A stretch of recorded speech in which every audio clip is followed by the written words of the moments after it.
uşaq olmuşam. Çünki o devirdə elə bilirdim ki, hər şey mənim kimidir.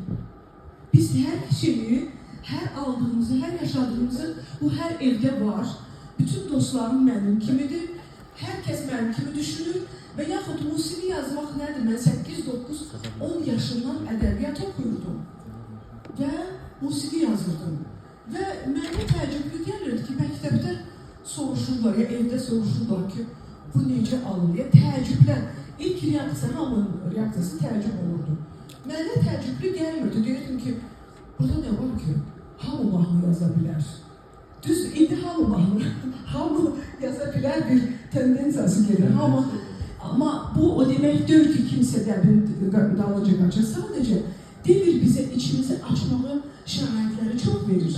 İçimizdəki rəssamı buluruq, şairi buluruq, koçu buluruq.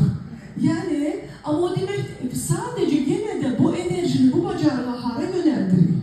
Bunun arxasında təsir varmı? Bunun arxasında zəka varmı? Bunun arxasında təfəkkür varmı? Xarakter və getdiyin yolun fərqində olmaq varmı?